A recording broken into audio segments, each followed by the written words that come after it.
ఈరోజు వాక్యాంశం గెత్సెమని అనే అంశం కోసం ధ్యానం చేద్దాం. ఈ గెత్సెమని అనేటటువంటిది ఒక శ్రేష్టమైనటువంటి ఒక తోట, ఒక వనం. మనం సృష్టి ఆదిలో దేవాది దేవుడు ఏదేను వనమును ఏర్పాటు చేశాడు, ఏదేను తోటను దేవుడు ఏర్పాటు చేశాడు. ఆ తోటలో తనకిష్టమైనటువంటి తన రూపములో చేయబడిన మొదటి నరుడు ఆదాము అవ్వలను అక్కడ ఏర్పాటు చేశాడు. ఆ తోటకు మరి చక్కని ఒక శ్రేష్టమైన ఫలవృక్షాలను దేవుడు ఏర్పాటు చేసినట్టు చూస్తున్నాను. అలాగే యేసై కూడా శరీరధారికి లోకానికి వచ్చినప్పుడు ఆయన కూడా ఈ గెత్సెమనే వనాన్ని ఏర్పాటు చేసుకున్నారు.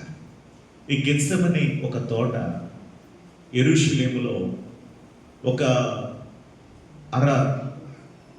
పర్లాంగు అంటే ఒక 1/2 కిలోమీటర్ సుమారుగా, అంటే యెరూషలేం ప్రాకారానికి ఒక 1/2 కిలోమీటర్ దూరంలో ఉండేటటువంటి ఒక స్థలం.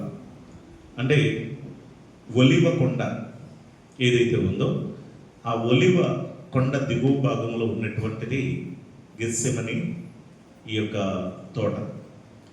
ప్రియులారా, మరి ఈ ఒలివ కొండ, ఈ తోట, ఈ గెత్సెమనే తోట, దీనికి మరి ఎందుకు ఇంత ప్రాముఖ్యత వచ్చింది, ఎందుకు అన్న విషయాన్ని మనం మొదటిగా జ్ఞాపకం చేసుకున్నట్లయితే, అక్కడ ఉన్నటువంటి అందులో ఉన్నటువంటి శ్రేష్టమైనటువంటి ఒలివ చెట్లు ఉండుట ద్వారా ఆ యొక్క స్థలానికి మంచి పేరు, గెత్సెమనే తోటగా ఒక మంచి పేరు వస్తుంది. గెత్సెమనే అనగా ఒలివ గానుగా అని అర్థమిస్తుంది. ఆయిల్ ప్రెస్ అని ఇంగ్లీష్లో మనం చూస్తున్నాం. గెత్సెమనే ఆ మాటకు అర్థం. అక్కడ ఒలివ చెట్లు ఉండేవి. తర్వాత ఒలివ ఆ యొక్క గింజలను ఆడడానికి గానుగా ఉండేది. కాబట్టి గానుగా ఉండేది, ఒలివ చెట్లు ఉండేవి. కాబట్టి ప్రియులారా, ఈ ఒలివ చెట్లు ఎంతో శ్రేష్టమైనవిగా మనం గమనించగలం. ఇక్కడ మనము 7వ శతాబ్దంలో అరబ్బులు వచ్చి యెరూషలేముని వారు స్వాధీనం చేసుకున్నారు. 7వ శతాబ్దంలో అరబ్బులు వచ్చి యెరూషలేముని స్వాధీనం చేసుకున్నప్పుడు వాళ్ళు ఏం చేశారంటే, ఈ యొక్క ఒలివ తోటగా ఉన్నటువంటి గెత్సెమనే వనానికి వారు పన్నులు విధించడం మొదలుపెట్టారు. వారు ఏం చేశారండి? పన్నులు విధించడం మొదలుపెట్టారు. కాబట్టి దానికి ఎంతో ప్రాధాన్యత ఇవ్వబడింది. తర్వాత వాటి యొక్క వయస్సు 1200 నుంచి 2000 సంవత్సరాల వయస్సు ఒక చెట్టుకి. 1200 నుంచి 2000 సంవత్సరాల వయస్సు. అప్పుడుకి 8 చెట్లు కనిపెట్టారు వాళ్ళు. 8 చెట్లు ఉన్నాయి. ఆ 8 చెట్ల యొక్క వయస్సు 1200 సంవత్సరాల చరిత్ర కలిగిన 8 చెట్లు వాళ్ళు కనిపెట్టారు. ఏ చెట్లు అంటే అవి ఒలివ చెట్లు.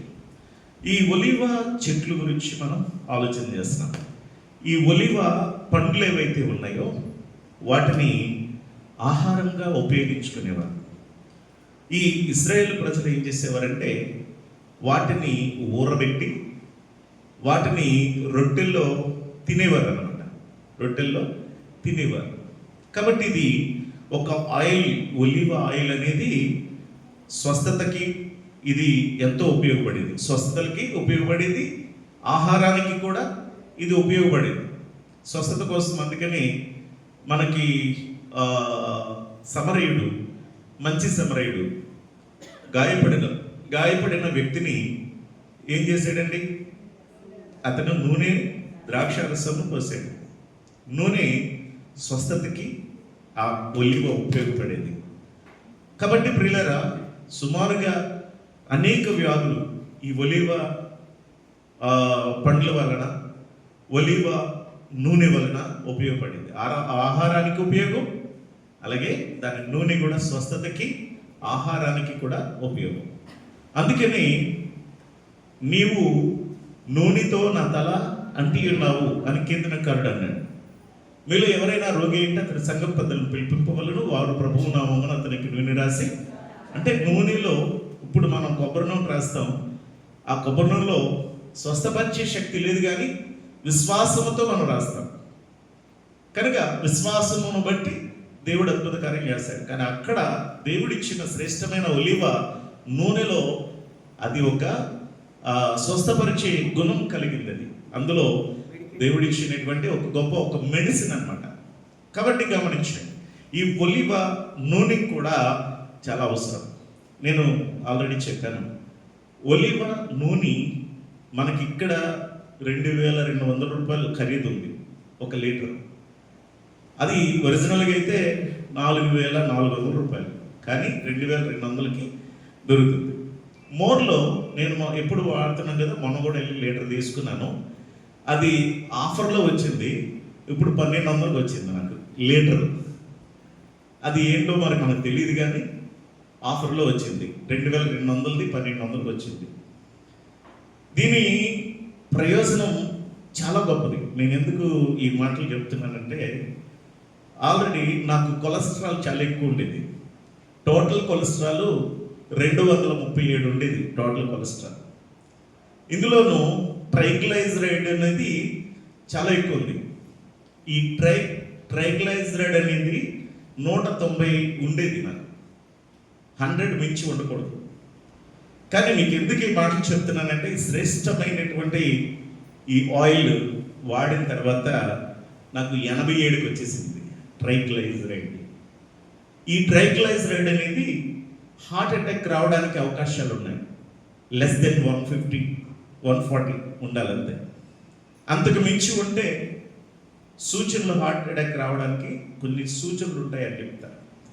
కాబట్టి ఈ టోటల్ కొలెస్ట్రాల్లోనూ బ్యాడ్ కొలెస్ట్రాల్ తగ్గిపోయింది, అలాగే ఈ ట్రైగ్లైజరైడ్ కూడా తగ్గిపోయింది. ఇంకొక విషయం చెప్తాను, ఈరోజు HbA1c చేయించుకున్నాను. ఈరోజు వచ్చిన రిపోర్ట్లో నాకు యాక్చువల్గా డయాబెటిక్ ప్రారంభంలో ఉంది 6.1, 6.2 ఉండేది. ఈరోజు వచ్చింది 5.5 వచ్చింది. ఇట్ ఈజ్ నాట్ ఇంపాసిబుల్ కదండి, అసలు అంత తక్కువ రావడం చాలా కష్టం. ఇదంతా కూడా ఆ ఆయిల్ని వాడడం వలన చాలా వరకు హెల్త్ అనేది క్యూర్ అవుతుంది. అందుకే చెప్తాం, మనం ఎన్నో డబ్బులు ఖర్చు పెడతాం, ఎన్నెన్నో వేలు అనవసరమైన ఖర్చులు పెడతాం, కానీ ఇలా మనం పెట్టే ఇలాంటి వాటికి కొంచెం హెల్త్కి మనకు బాగుంటుంది. అంటే దీని విలువ ఎంత ఉందో చూడండి. యేసుక్రీస్తు ప్రభువారు గెత్సెమనే వనాన్ని కోరుకొని అక్కడికి వెళ్ళి అక్కడ ఒంటరిగా ప్రార్థన చేసేవారండి. యేసు ప్రభువారు అక్కడ ఒంటరిగా ప్రార్థన చేసేవారు. అలాగే శిష్యులను కూడా వెంట పెట్టుకొని అనేక మారులు ఆయన అక్కడికి వెళ్ళి ప్రార్థన చేసుకుని వచ్చేవారు. అది ఎంతో విలువైనటువంటి స్థలంగా ఎంచుకున్నారు. అంటే అది ఒక ఏదైనా వనంలాగా యేసుక్రీస్తు ప్రభువారు దాన్ని ఎంచుకొని అది ఒక శ్రేష్టమైన స్థలంగా అక్కడ ప్రార్థన చేసేవారు యేసుక్రీస్తు ప్రభువారు. కాబట్టి ప్రియ దేవుని బిడ్డలారా, ఇది ఈ యెరూషలేము ప్రాకారం ఉంది. ఆ యెరూషలేములో దేవాలయం కట్టారు కదా, ఆ దేవాలయానికంటే ఈ ఒలివ కొండట 200 అడుగుల ఎత్తులో ఉంటుంది. 200 అడుగుల హైట్లో ఉంటుంది ఈ కొండ, ఒలివ కొండ.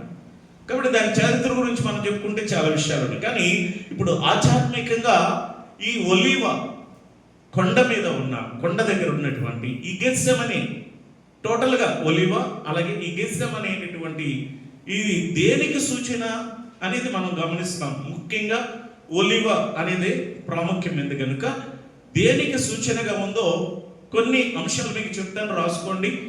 మీరు నోట్ చేసుకోగలిగితే నోట్ చేసుకోండి. చాలా ఇంపార్టెంట్ విషయాలు మనం గమనించగలం. మొదటిగా దీన్ని మనం ఆలోచన చేస్తున్నప్పుడు వివరణ అయితే యోతాము రాజు వివరిస్తాడు. యోతాము రాజు కాదు, యోతాము ఏం చేస్తాడంటే గిద్యోని యొక్క కుమారులు వారి యొక్క 70 మంది కుమారులను చంపేస్తారు. అందులో యోతాము ఒకటి ఏం చేస్తాడంటే యోతాము తప్పింపబడతాడు. అయితే ఇక్కడ యోతాము అనేవాడు వర్ణిస్తాడనమాట. ఇశ్రాయేలీలైనటువంటి వారిని ఒలివ చెట్లుగాను ద్రాక్ష చెట్లుగాను ప్రియులారా వర్ణిస్తూ చెప్పినటువంటి ఒక సంఘటన న్యాయాధిపతుల గ్రంథం 9వ అధ్యాయం 8వ వచనంలో ఉంటుంది. అయితే ఇప్పుడు అది ముఖ్యం కాదు, కానీ ప్రాముఖ్యంగా మొదటిది ఏంటంటే దేనికి సూచనగా ఉంది ఈ ఒలివ అనే దాంట్లో మొదటిది స్థిరత్వానికి సూచన. స్థిరత్వానికి సూచన గుర్తుపెట్టుకోండి. దేనికి సూచన అండి? స్థిరత్వానికి సూచన. మీరు ప్రభువునందు మీరు స్థిరులయ్యుండుడి. ప్రభువునందు ఎలా ఉండాలంటే మనం స్థిరులుగా ఉండాలి. ఈ ఒలివ అనేది ఒక స్ట్రాంగ్ లేదా ఒక స్టేబుల్గా స్థిరంగా ఉండేటటువంటి వృక్షం. ఇది దాని యొక్క ఉదాహరణగా ఏ విధంగా ఉంది అనేది ఒకసారి ఆలోచన చేద్దాం. అదేమిటి అని అంటే పిల్లరా, మొదటిగా మనకి జలప్రలయం వచ్చింది. జలప్రలయం వచ్చి ఎన్ని రోజులు వర్షం కురిసిందండి? 40 రాత్రులు 40 పగళ్ళు వర్షం పడింది. ఈ వర్షము ప్రచండమైన వర్షం పడితే ఈ నదులు సముద్రాలు మొత్తం కూడా ఏమైపోయినాయి? ఏకమైపోయి ప్రళయము ద్వారా నరులు కొట్టుకుని పోయారు. కానీ మోషే, నోవాహు తన యొక్క కుమారులు, కోడళ్ళు, తన భార్య వీళ్ళందరూ రక్షించబడ్డారు ఓడ ద్వారా. తర్వాత ఆరిన తరువాత ఏం జరిగింది అని మనం ఆలోచన చేస్తే ఆదికాండము 8వ అధ్యాయము 11వ వచనం, అది ఈ భూమి మీద ఉన్నటువంటి నీళ్లు ఇంకిపోయాయా లేదా అనే దానికి టెస్ట్ చేయడానికి పంపించినప్పుడు ప్రియులారా మొదటిసారి కాలు పెట్టడానికి కూడా స్థలం లేక తిరిగి వచ్చేసినట్టుగా చూస్తాం. తర్వాత 11వ వచనము 8వ వచనం చదువుదాం. యెహోవా అక్కడ 8వ అధ్యాయము 11వ వచనం చదవండి. అది అతని యొద్దకు వచ్చినప్పుడు త్రుంచబడిన ఒలివ చెట్టు ఆకు దాని నోట ఉండెను కనుక నీళ్లు భూమి మీద నుండి తగ్గిపోయేనని నోహునకు తెలిసేను. చాలండి. భూమి మీదనున్న వృక్షములన్నీ ఏమండి జలచరములన్నీ అన్నీ చనిపోయినాయి, కానీ వృక్షాలన్నీ కూడా నీటి చేత నింపబడిపోయినాయి కదండి. టోటల్గా మొత్తం అన్నీ కూడా ఇప్పుడు నీటిలో ఈ వృక్షాలు ఉంటాయా పడిపోతాయా? భూమి టోటల్గా భూమి ఏమైపోయిందంటే భూమి లోపలికి ఇంకిపోయింది కాబట్టి భూమి లోపల బలం ఉండదు, మట్టిలో బలం ఉండదు. కాబట్టి మ్యాక్సిమం చెట్లన్నీ కూడా పడిపోవడానికి, కూలిపోవడానికి, కొట్టుకుపోవడానికి అవకాశాలు ఉన్నాయి కదండి. కొట్టుకుపోవడానికి అవకాశాలు ఉన్నాయి, పడిపోవడానికి అవకాశాలు ఉన్నాయి. కానీ ఇక్కడ నీరు ఇంకుతూ ఉండగా కనిపించినటువంటిది ఒక ఒలివ యొక్క ఆకు కనిపించింది. మిగిలిన అక్కడ చెట్లు ఏమి లేనంటే దాని అర్థం అంటే దీని యొక్క స్ట్రాంగ్ ఎంత స్ట్రాంగ్ ఉంటుంది ఈ ఒలివ అంటే మనం ముందే చెప్పుకున్నాం 2000 సంవత్సరాల వరకు కూడా ఒక చెట్టు జీవించగలదు అంటే దాని యొక్క అర్థం ఏంటో తెలుసా? దాని యొక్క ఏర్లు, ఆ రూట్స్ అనేవి భూమి లోపలికి బాగా బాగా బాగా తన్నుకుపోతాయట. కాబట్టి ఇది ఒక స్థిరమైనటువంటి ఒక శక్తి కలిగినటువంటిది ఒలివ చెట్టు. దీని మీద ఎంత వరదలు రానివ్వండి, ఎన్ని గాలులు రానివ్వండి, ఎంత బలమైనటువంటిది వచ్చినా కూడా పడిపోదు. దానికి ఏముంది? స్థిరత్వం ఉంది కనుక అది పడిపోదు. అందుకనే అంత భయంకరమైన ప్రళయం వచ్చినా కూడా ఆ చెట్టు ఏమవలేదండి, చెక్కు చెదరలేదు. దాని యొక్క ఆకులు కుళ్ళిపోలేదు. ఆ ఆకులు కనిపించేసరికి పిల్లలు దాన్ని తీసుకుని వచ్చినప్పుడు భూమి మీద నీళ్లు ఇంకాయని అర్థమైంది. అంటే మొదటిగా ఈ ఒలివ అంటే స్థిరమైనది, ఇది బలమైనది. విశ్వాస జీవితంలో కూడా విశ్వాసాలు ఎలా ఉండాలో తెలుసా? బలంగా ఉండాలి. మన ఆధ్యాత్మిక జీవితంలో మనం బలంగా స్థిరంగా ఉండాలి. అందుకంటాడు పౌలు గారు ఫిలిప్పీ పత్రికలో, స్థిరులయ్యుండి స్థిరత్వం కావాలి. ఎన్ని గాలులు వచ్చినా, ఎన్ని వరదలు వచ్చినా, ఎన్ని తుఫానులు వచ్చినా, ఎన్ని నిందలు వచ్చినా, ఎన్ని శ్రమలు వచ్చినా, ఎన్ని అవమానాలు మనకు ఎదురైనా, ఎంత కష్టము మనకు వచ్చినా కూడా నా యేసయ్య, మన యేసయ్యనే మనం కలిగి ఉండాలి తప్ప మనం ఏమాత్రం కూడా వదిలిపెట్టకూడదు. స్థిరంగా ఉండాలి.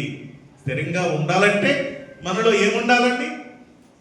చెప్పండి, ఏముండాలి మనలో?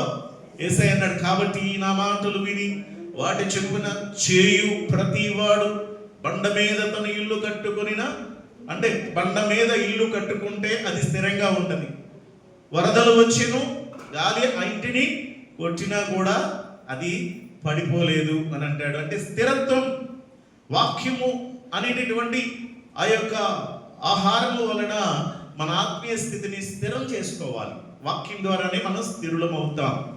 అలాగే ప్రార్థన ద్వారా మనము స్థిరులమవుతాం. యేసయ్య గెత్సెమనే వనమునకు వెళ్ళి ప్రార్థిస్తున్న ఆ అనుభవములో స్థిరం పిల్లరా, ఆ స్థిరత్వం అనేది మనకు అక్కడ కనిపిస్తూ ఉంది. రెండవ విషయాన్ని మనము జ్ఞాపకం చేసుకుంటే, ఈ ఒలివ అనేది ఒక ఆశీర్వాదానికి సూచనగా ఉంది. ఒలివ అనేది ఆశీర్వాదం. మొదటిది ఏమి చెప్పండమ్మా? స్థిరత్వం కలిగినది, స్ట్రాంగ్.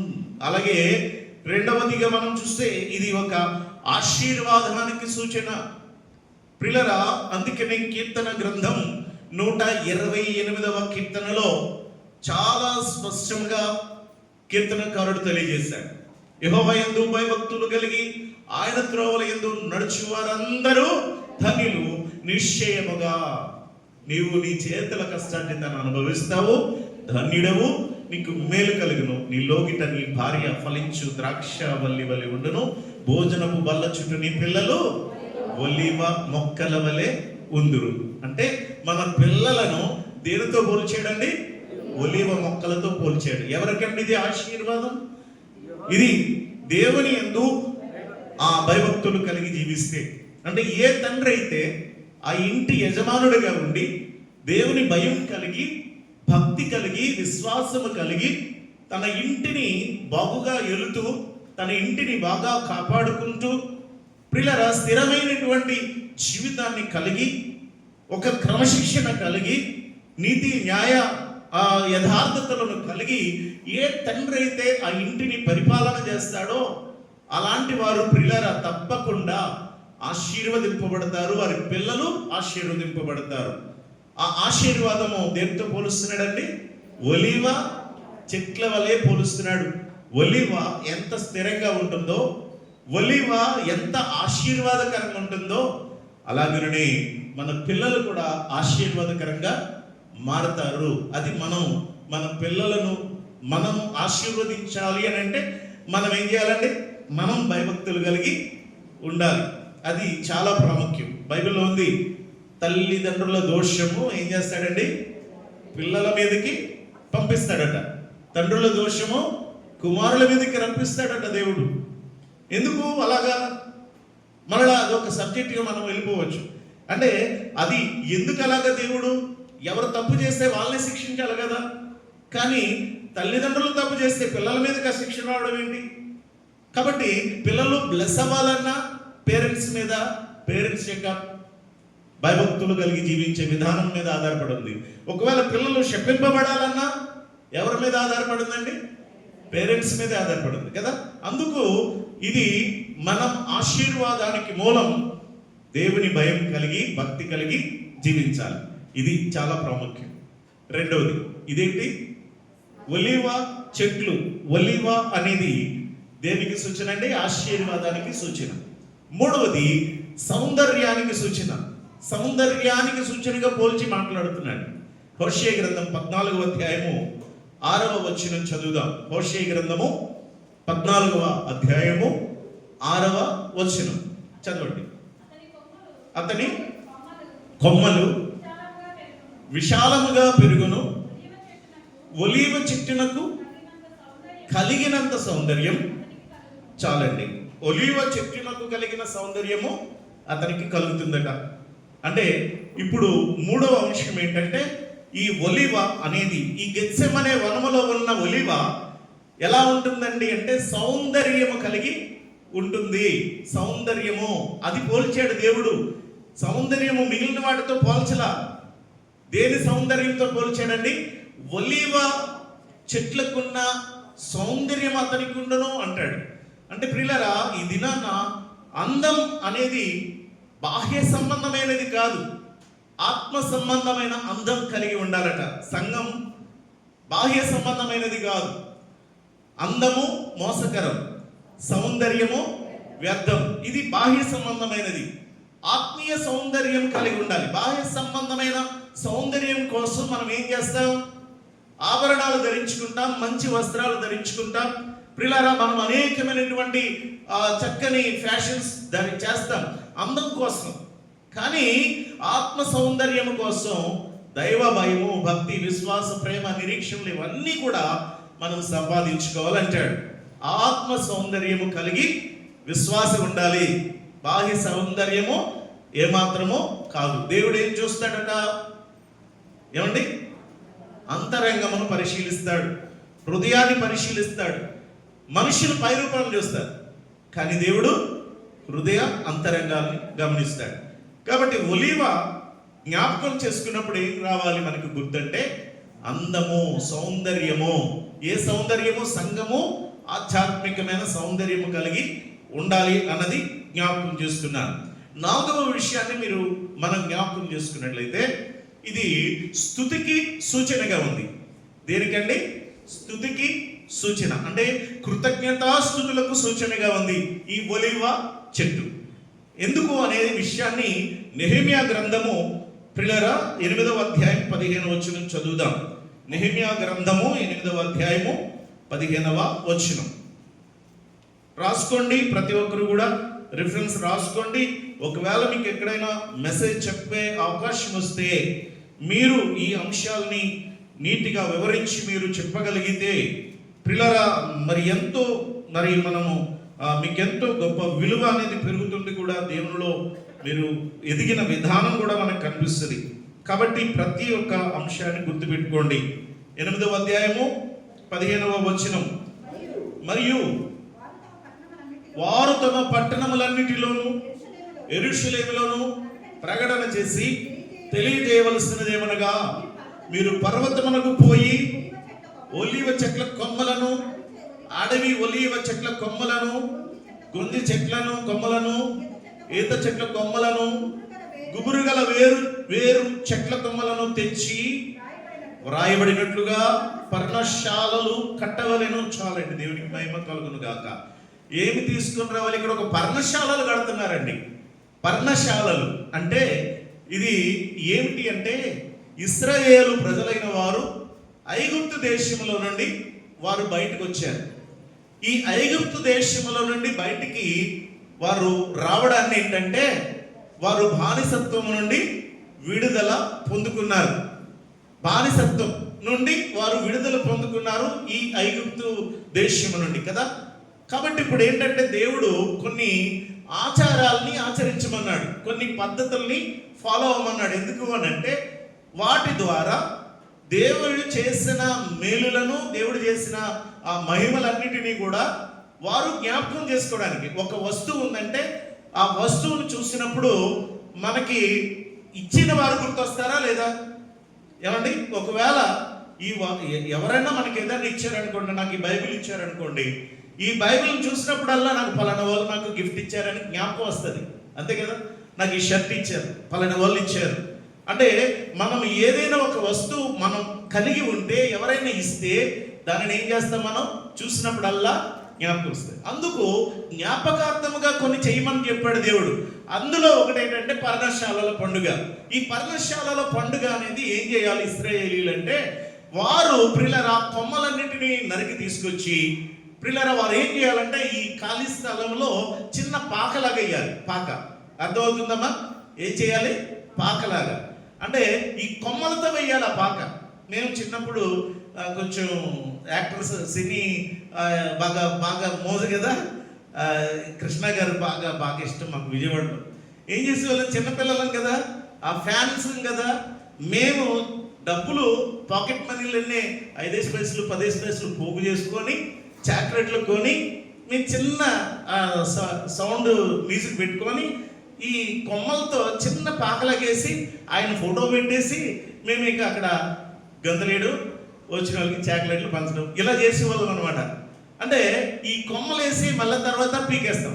అలాగే అక్కడ పర్ణశాల అనేటటువంటిది ఈ కొమ్మలను నరికి తీసుకొచ్చి వారు అలా పాకలాగా చేసి అందులో ఉండాలి. వాళ్ళు 7 రోజులు పండగ చేయాలి, రొట్టెలు పండగ చేయాలి. పిల్లలు ఎందుకు అని అంటే దేవుడు చెప్పాడు, ఇది మీకు జ్ఞాపకార్థముగా ఐగుప్తు నుండి దేవుడు మమ్మల్ని తీసుకొచ్చాడు అని జ్ఞాపకార్థం ఉండడానికి కృతజ్ఞతాస్తుతికి సూచనగా ఈ పర్ణశాలలు చేయమని అన్నాడు. దానిని నెహెమ్యా కాలంలో పిల్లరా ఇది ఫాలో అయ్యారనమాట. కాబట్టి దీనికి ఒలీవ మొక్కలను ఆ కొమ్మలను నరికి తీసుకొచ్చి ఏం చేశారంటే దీన్ని ఇక్కడ పర్ణశాల కట్టుతున్నారనమాట. కాబట్టి ఇది చూస్తూ ఉన్నప్పుడు దేవుని యొక్క కృతజ్ఞత స్తుతికి సూచనగా ఉంది.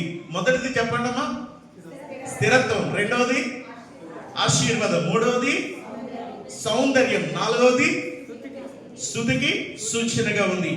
ఐదవదిగా మనం చూస్తే ఇది శాంతి మరియు సమాధానము లేదా సహవాసము. 3 విషయాలకి కూడా మనం అర్థం జ్ఞాపకం చేసుకోవచ్చు. ఇది శాంతికి సూచనగా, సమాధానమునకు సూచనగా లేదా సహవాసమునకు సూచనగా దీన్ని మనం చూడవచ్చు. ఎలా అని మనం ఆలోచన చేస్తున్నప్పుడు శాంతి అనేది మనకి కావాలని, నెమ్మది అనేది మనకి కావాలని ప్రియులారా మనకి కావలసినటువంటి ఒక ప్రదేశాన్ని మనం ఎంచుకుంటాం. ఏమంటే బీచ్ పక్కనే ఉంది వైజాగ్లో. మనసు బాగోలేనప్పుడల్లా బీచ్లోకి వెళ్ళి కూర్చునేవాళ్ళం. ఏమండి అలాగా బీచ్ దగ్గరికి వెళ్ళి ఒడ్డును కూర్చున్నాం అనేవారు. ఎక్కువ మంది అందరూ అలాగే అంటారు. బీచ్ కిందకి వెళ్ళామంటే కొద్దిగా మనసు బాగాలేదు, పీస్ఫుల్గా ఉంటుందని. అలాగే పార్క్ ఎందుకు వెళ్ళామంటే కొంచెం మనసు బాగాలేదు, అందుకే పార్క్ వెళ్ళి కూర్చు.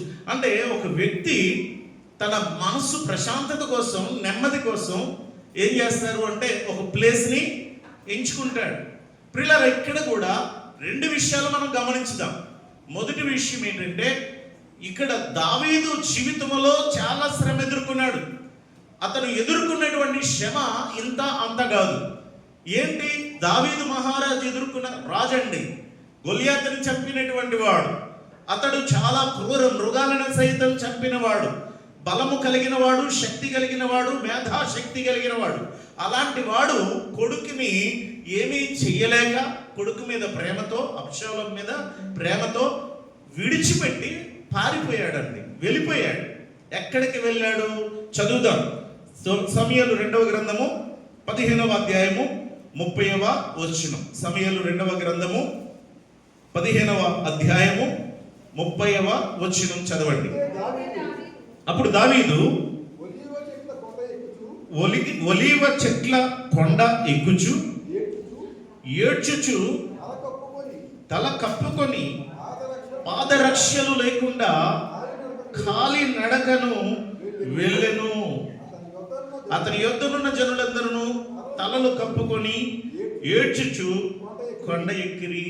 ఎలా వెళ్ళారంటే కొండ మీదకి, అమ్మా ఏడ్చుచు కొండ మీదకి వెళ్ళారట. అతడితో ఉన్న జనులు కూడా ఏడ్చుచు కొండ ఎక్కారు. ఏ కొండది? ఒలీవ కొండకు ఎక్కారు. ప్రియులారా ఈ ఒలీవ అనే దానికి శాంతికి, నెమ్మదికి, సమాధానానికి, ఒక సహవాసానికి సూచనగా చూస్తున్నాం. దావీదు ఎదుర్కొన్నటువంటి శ్రమలో, తనకున్నటువంటి వేదనలో, దుఃఖములో ఏడుస్తూ ఏడుస్తూ ఏడుస్తూ ఎక్కడ సేద తీర్చబడ్డాడు అని అంటే ఆ ఒలీవ కొండ మీద తాను సేద తీర్చబడ్డాడు. అక్కడ సహవాసముగా వారు ఏర్పడి ప్రియులారా ఈ సమస్య అది సెటిల్ అయ్యే వరకు కూడా ప్రియులారా అక్కడే ఉండి అక్కడ సమాధానం పొందుకున్నట్లుగా మనం చూస్తున్నాం. అలాగే యేసుక్రీస్తు ప్రభువారు కూడా ఈ యొక్క గెత్సెమనే వనములకు వెళ్తూ ఉన్నారు. అనేక సందర్భాలలో ఒంటరిగా వెళ్ళిన సందర్భాలు మనం చూస్తాం. ఎందుకు అనంటే ఆయన తండ్రితో సహవాసం చేయడానికి, ఆయన తండ్రికి మొరపెట్టుకోవడానికి, ఏకాంతముగా ప్రియులారా ప్రార్థనలో గడపడానికి ఆయన కొన్ని సందర్భాలలో వెళ్ళినట్టుగా చూస్తాం. అలాగే తన శిష్యులైనటువంటి వారిని వెంట పెట్టుకుని తీసుకెళ్లారు. మీరు ఇగో ఇక్కడే ఉండండి, శోధనలో ప్రవేశించకుండాట్లు మెలకువగా ఉండి ప్రార్థన చేయండి అని చెప్పి ఆ యాకోబు, యోహాను, పేతురుని అక్కడే ఉంచేసి, అంటే ఎక్కడికి, ఈ గెత్సెమనే వనముకు తీసుకెళ్లారు. ఆయన తీసుకెళ్ళి వాళ్ళని అక్కడే ఉంచేసి కొంత వేద దూరమునకు వెళ్ళి యేసుక్రీస్తు ప్రభువారు ప్రార్థన చేస్తూ ఉన్నారు. ఇది ప్రార్థనకు మనకు సూచన. ఎందుకు ఆ ప్రార్థన అంటే, ప్రియులారా, వేదనతో నింపబడినప్పుడు, హృదయములో గాయముతో నింపబడినప్పుడు, ఆయన పొందబోతున్నటువంటి శ్రమలు ఆయన జ్ఞాపకముగా ఉన్నప్పుడు ఆ బాధ ఎలా ఉంటుందో ఎరిగిన వాడై, ప్రియులారా, ఆ బాధ నుండి విముక్తి కొరకు ప్రార్థిస్తున్నట్లుగా మనం గమనిస్తున్నాం. చూడండి ఒకసారి మార్కు సువార్త 14వ అధ్యాయము 32 నుంచి 36వ వచనం వరకు కూడా చూద్దాం. 14వ అధ్యాయము 32వ వచనం.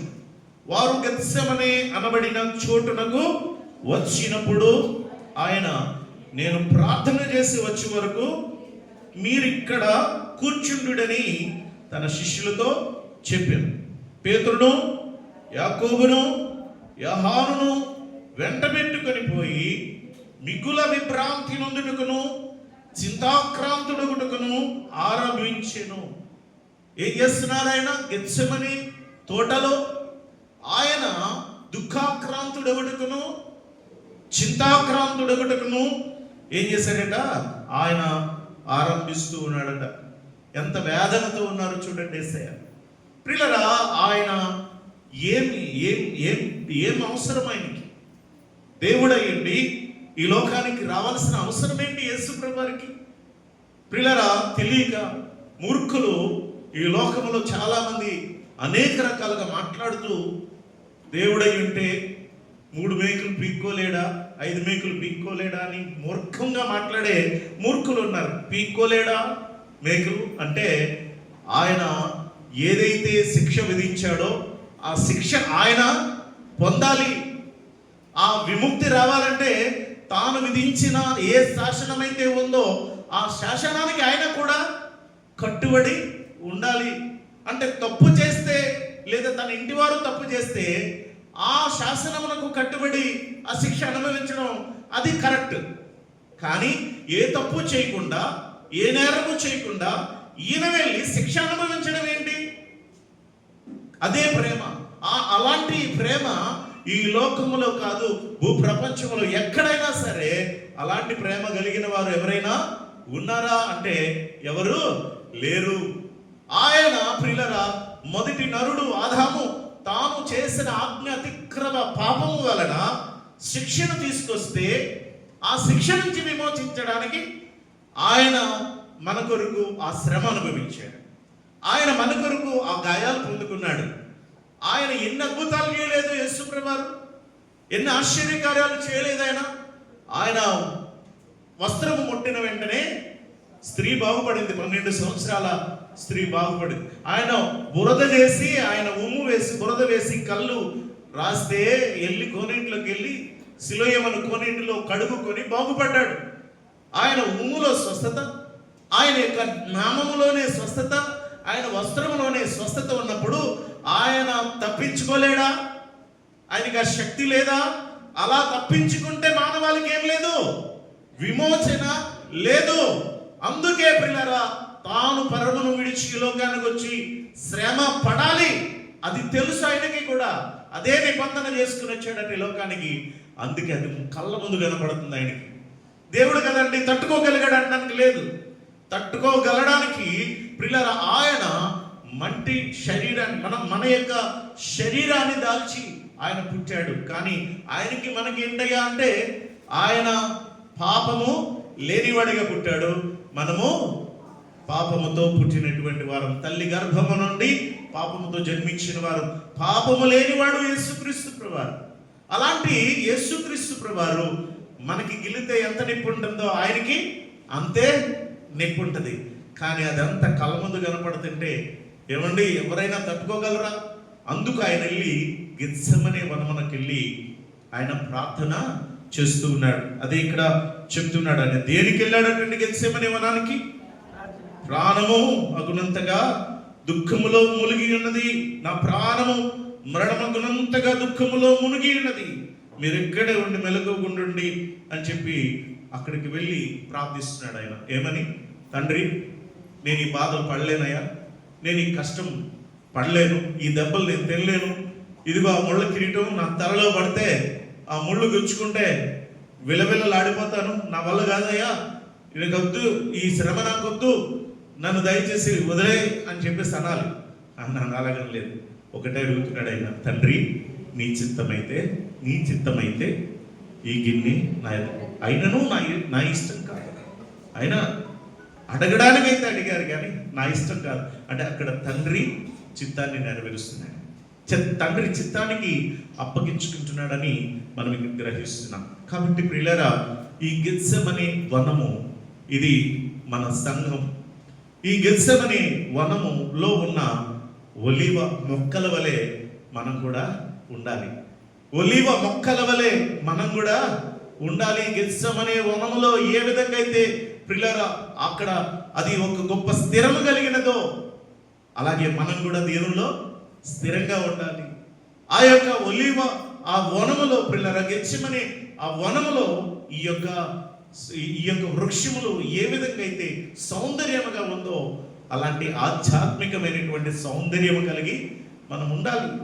ఈ ఒలీవ వృక్షము ఏ విధంగా అయితే ప్రియులారా అది ఆ యొక్క ఆశీర్వాదంగా ఉందో అలాగా ఆధ్యాత్మికమైన ఆశీర్వాదం, ఆధ్యాత్మికమైన సౌందర్యము మనం కలిగి దేవునిలో మనం జీవించాలి. ప్రియులారా, దేవుని సన్నిధిలో నిత్యము ప్రార్థనా జీవితం కలిగి ఉండాలండి. ఇది గెత్సెమనే వనములాగా ఎంచుకోవాలి. యేసయ్య ఎక్కడికి వెళ్ళారంటే ప్రార్థనకి? గెత్సెమనే వనానికి వెళ్ళి ప్రార్థన చేశారు. మనం కూడా ఎక్కడ ఉండాలండి? ఎక్కువ ఇదే గెత్సెమనే వనం. ఇదే మన గెత్సెమనే వనం. దేవుని మందిరమే గెత్సెమనే వనం. ఈ వనములోనికి రావాలి, ఇక్కడ మనము నాటబడాలి, ఇక్కడ స్థిరపడాలి, ఇక్కడ మన ఆధ్యాత్మిక సౌందర్యంగా మారాలి, ఇక్కడ మనం బలపడాలి, మనం దేవునితో సహవాసం గడపాలి, దేవునితో సహవాసంగా ఉండాలి. ఎప్పుడు దొరుకుతుందా నాకు అవకాశం, ఎప్పుడు నేను వెళ్తానా ఆయన సన్నిధికి అనే ఆసక్తితో దేవుని సన్నిధి కొరకు కనిపెట్టుకుంటే ప్రియులారా, దేవుని యొక్క ఆశీర్వాదాలు మనకి మెండుగా మనకి కలుగుతాయన్న విషయాన్ని జ్ఞాపకం చేస్తూ నిత్యము దేవుని యెడల కృతజ్ఞతాస్తుతి కలిగి దేవుని బిడ్డలారా, దేవుని యందు భయభక్తులు కలిగి దినదినం ఆత్మీయంగా ఫలించాలని ఈ వాక్యం ద్వారా మీకు మనవి చేస్తూ ఈ మాటలు ముగిస్తున్నాను. ప్రభు మాటలు దీవించునుగాక. ఆమేన్. ప్రార్థన చేద్దాం. తలలు వంచి కళ్ళు మూసుకుని ప్రార్థనలో ఏకీభవించండి కొద్ది నిమిషాలు. అవును తండ్రి, గెత్సెమనే వనమునకు మీరు వెళ్ళి ప్రార్థించారు. ఆ వనములో ఒలీవ వృక్షానికి ఉన్న విలువ నాకు తెలియచేశారు. వందనాలు తండ్రి. అది ఏ విధంగా స్థిరంగా ఉందో నీలో నేను కూడా స్థిరంగా ఉంటాను.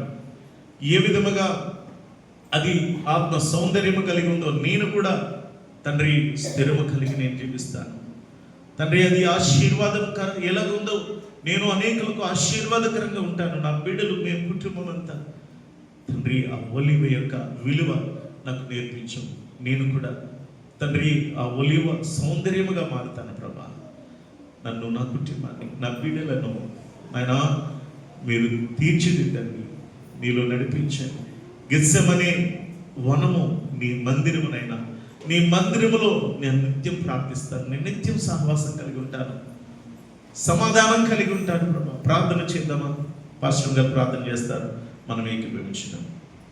మహాపరిశుద్ధ కృపగల దేవ, దయగల మా ప్రభువా, నీకు వందనాలు, స్తుతులు, స్తోత్రములు తండ్రి. ఇంతవరకు నన్ను మమ్మల్ని సజీవులుగా ఉంచి ప్రభువా, ఈ దినమంతయు నీ కృపలో బలపరిచి భద్రపరిచిన ఆయన సాయంకాల సమయంలో నీ మందిరంలో తండ్రి నాయన మీలాగను కూడి ప్రభువా, ఈ యొక్క నాయన తండ్రి శిలువ శ్రమ ధ్యాన కూటములో చేరి నాయన నిన్ను స్తుతించి కనపరచడానికి ఇచ్చిన భాగ్యాన్ని బట్టి స్తోత్రాలు. ఈ సన్నిధిని ప్రేమించి వచ్చినటువంటి ప్రతి బిడ్డను వారి కుటుంబాలను దీవించండి. ఎందరైతే నేను ప్రభావ రాలేకపోయి ఉన్నారో వారందరినీ జ్ఞాపకం చేసుకొని వారికి మరొక తరుణాన్ని, సమయాన్ని మీరు అనుగ్రహించుకొని వేడుకొంచున్నాను. నా తల్లి ప్రభా, ఈ సమయం అందునైనా ప్రతి దినము కూడా ప్రభా నాయన నాతో మాట్లాడుతున్నారు. ఇది నాన్న కూడా ప్రభా నీ దాస్తం నిలబెట్టుకొని నా తండ్రి మాతో మాట్లాడిన విధానం కొరకు నీ స్తోత్రములు తండ్రి. ఇదిగో నాయన గెత్సెమనే వనంలో తండ్రి ప్రభా మీరు ప్రార్థించడానికి నాయన ఆయన తండ్రికి విజ్ఞాపన చేయడానికి తండ్రి ఆయన మీరు నేను శ్రేష్టమైనటువంటి ఆ యొక్క ఒలుగు వనమును తండ్రి మీరు ఏర్పాటు చేసుకున్నారు. నాయన మేము కూడా తండ్రి ప్రభా సంగమై నేను తండ్రి ఈ యొక్క గెలిసిన తోటలో తండ్రి నేను ప్రాధాన్యత ఆయన కలిగిన వారమే తండ్రి ప్రభా మేము నాయన నాటబడిన వారమే తండ్రి నీలో ఎదుగుటకు సహాయం చేయమని వేడుకుంటున్నాను. వాళ్ళుకున్నటువంటి శ్రేష్టతను మాకు తెలియజేస్తున్నారు ప్రభా. ఆయన తండ్రి ప్రభా అలాంటి శ్రేష్టత కలిగిన వారమై మేము కూడా నీలో ఫలించడానికి నీ కృప దయచేయండి. ఆ తండ్రి విన్న మాటలు మా హృదయాల్లో మంచి నేలను పడి విత్తనాలు వెళ్ళి నాయన ఫలించడానికి నీ కృప దయచేయమని యేసు నామములో వేడుకుంటున్నాం తండ్రి. ఆమేన్.